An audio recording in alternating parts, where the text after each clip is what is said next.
Ներկրող կազմակերպություններից Թալգրիգի ղեկավարի խոսքով բեռնափոխադրման սակագները թանկացրել են միայն լաստանավերը, սակայն մյուս կողմից էլ մինչև էմբարգոն հացահատիկի գները ռուսական շուկայում օր-օրի թանկանում էին։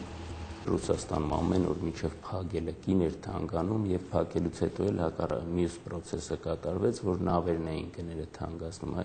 հիմիկվա ունեցածն էլ արդեն թանկ է ինքնարժեքը նստած։ Թանկ հացահատիկը տեղական շուկայում բնականաբար թանկ իրացում գտավ։ Վիճակագրական տվյալներով հուլիսի 30-ից գները արդեն բարձրացել էին։ Տնտեսական մրցակցության հանձնաժողովում պետք է հասկանային, որքանով են հիմնավորված այդ թանկացումները։ Հանձնաժողովի մասնագետները վերլուծության արդյունքում պարզեցին, որ հաշվի առնելով այդ շուկայում միջազգային իրավիճակը, մեզանում հացի գները դեռ մի բան էլ ցածր են։ Թալգրիգն օրինակ մինչև թանկացումը ալյուրը վաճառում էր 1 կիլոգրամը 168 դրամով, այսօր 196 դրամով։ Ըստ ընկերության ղեկավարի 1 պարկ ալյուրի միջին շուկայական գինը 9500 դրամ է, չնայած դրան աշխատում են չթանկացնել հացը։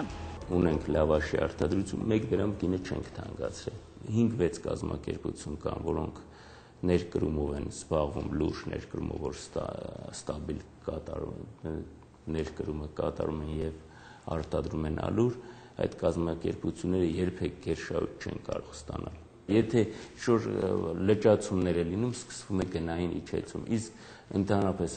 հանգիստ իրավիճակներում եկամուտը շատ ցածր է։ Ընկերության ղեկավարը ամեն օր Փոթիի լոգիստիկ կենտրոնից ճշտում է թե ցորենի ու թե նաև մակարոնեղենի գները։ Ասում է, Վրաստանում հացամթերքը ավելի թանկ է, քան Հայաստանում, եւ դա այն դեպքում, երբ Վրաստանը առավել քիչ է տրանսպորտային ծախսեր կատարում։ Ես այսօր կարող եմ մտածել եկամուտ չկա, չեմ բերելու եւ վեր,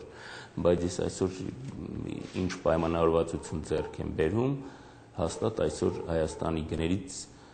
ավելի բարձր գնով եմ պայմանավորվածություն ձեռք բերում, այսինքն վնասաբեր եմ պայմանավորվածությունը ձեռք բերում, բայց իմ համար ամենակարևորը որ արտադրությունները չկային։